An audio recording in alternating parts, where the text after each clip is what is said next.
Hey y'all, tonight we're making red pepper noodles with chicken sausage. Star of the show, Romesco sauce. All these simple ingredients will come together and create a thick, saucy, beautiful dish with our spicy chicken sausage, veggie noodles, and chickpea noodles just for a nice balance. And all of this will come together in less than 30 minutes. Let's do this. Okay, y'all, so all of these ingredients go right into your blender or food processor. We're gonna start with already pre-roasted and jarred red bell pepper strips. We have some plum tomatoes that are canned. Plum is essential for the flavor.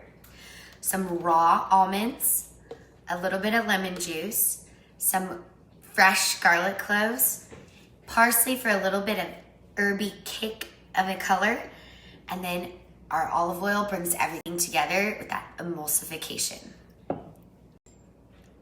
And because sometimes you want a little veggie noodle to lighten things up, and sometimes you want like a real legit noodle, we're gonna mix the two together for that perfect balance. On top of that, we have pre-cooked chicken sausage that I picked up from Whole Foods. Trader Joe's has a great selection as well. And we'll top everything off with a little cheese. Okay, up first, we make our Romesco sauce. Again, the star of the show. So I love my mini food processor. The big one is beautiful and it was so fun to get as a wedding gift, but oh my gosh, I never use it because it has a million parts. It is so tough to clean.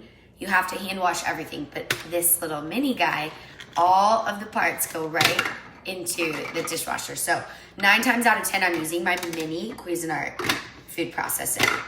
So that is going to be how we mix everything up.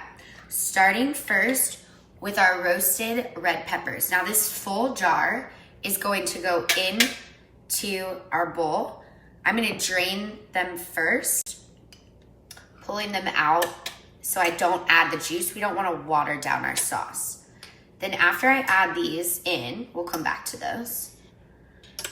I'm gonna add 4 or 5 whole. Okay, y'all, I've been grinding and chopping. Those are the 2 buttons on this mini processor for about a minute because our almonds are pretty chunky. So here's the texture that we're working with about now. Rule of thumb, your food processor is going to leave your food a little bit chunkier. You can use a blender like a Vitamix that has a high processor for a smoother Romesco sauce. So just whatever your preference is. At this point, this is when we add in a little bit of oil. So that emulsification, that just brings all the flavors together and adds a nice texture and creaminess to this chunky sauce. So in goes our oil, but we're gonna drizzle it in while the motor is running. So on the top of my food processor, there are 2 little dinky little holes, and we're gonna slowly pour in our olive oil to the pasta, or to the sauce, excuse me. Okay, in goes our oil drizzle. So I'm gonna watch it, but I'm thinking about 1 to 2 tablespoons. As I see the sauce come together, I'll lift the lid off, check it, check the consistency, the texture, and if it needs a little bit more loosening of the sauce, then we'll add a little bit more oil. So while the motor is running, I'm gonna add my olive oil on top into the 2 little holes on top. Oh my God. Okay, I ended up adding 1.5 tablespoons of olive oil to our sauce. Now it's looking like pasta sauce.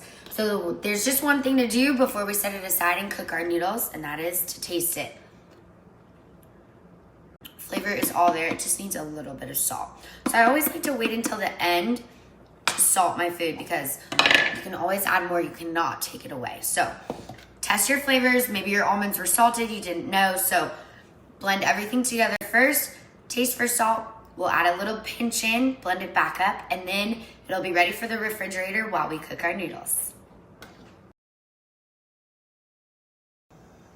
Okay guys, we've got our Romesco sauce in the refrigerator, just getting nice and thick, all the flavors coming together while we cook our chicken sausage and our noodles. So up first, we're gonna saute our sausage. Now it's already cooked, but sauteing adds that nice, crunchy, crisp layer on the outside.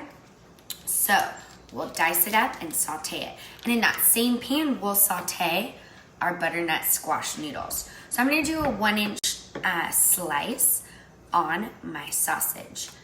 So just right each length. And then for this meal, I'm doing 2 links per person, so 4 total, which leaves me with an extra link, but it'll be great for breakfast in the morning. So you can do it 1 at a time or 2 together if you're feeling risky. Just watch your fingers. Try to keep your slices even. And this chicken, and then in a separate pot, we'll boil half of our chickpea spaghetti noodles. Gluten-free, low carb, great to mix with the butternut squash, especially if you're trying to please someone who maybe just doesn't want to eat a whole bowl of vegetables. This is a great way to ease them in to more vegetarian or veggie plant-based eating. So we'll mix the 2 together, and then we'll top it with our sauce. Okay, in my boiling pot of water, I placed a half of my package of chickpea pasta. And because the spaghetti are long noodles, you just want to make sure that all the ends get lowered down into your boiling water. Otherwise, you'll have those crunchy ends. We want nice and al dente. So while that cooks, just according to your package directions, in my saute pan, I'm heating up 1 tablespoon of olive oil. Now, for my sliced chicken sausages, you'll put them into your pan, away from you. You can use tongs or be risky again like me. Just want to make sure they're on the flat side so they get that nice saute and caramelization on the outside. So these are already cooked, remember, so they're going to cook really fast. If your oil is popping, just kind of turn your heat down.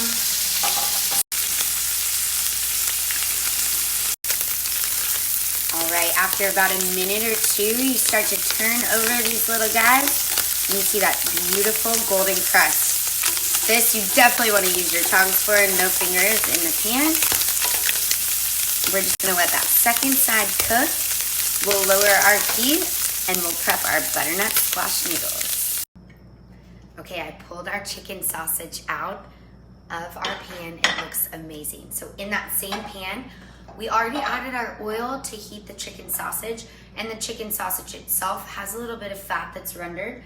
So we're just gonna add our butternut squash noodles right in without adding any extra oil.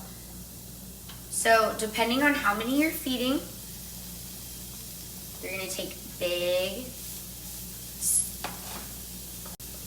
tongfuls, if you will, of your butternut squash noodles. I like leftovers, so does my husband, so all are going in. Whether or not we eat them all tonight, they will be cooked and ready to devour at any given time. So according to these package directions, these are gonna saute for about 5 minutes. So I am gonna add some salt and pepper just because this is just spiralized squash. So it will need a little bit of flavor as it cooks in that same pan. Okay, our butternut squash noodles have been sauteing for about 5 minutes. But if you're not sure if they're done or not, the best thing to do, pull one out and taste it. It's perfect. You just want a little bit of bite, as close to the noodle texture as you can get. So we're gonna turn the heat down low to my zoodles, or my squash noodles here, squoodles. I'm gonna add in my chickpea spaghetti pasta. And again, that was just half of my package there. Into our same pan, we'll add our Romesco sauce. Let's see if I can do this here and make it pretty. We had this in the refrigerator, so to heat everything up, we'll add it right in. And then once we have this tossed together, we'll top with our chicken sausage. And honestly, it just looks like a big pile of yum that I want to jump into.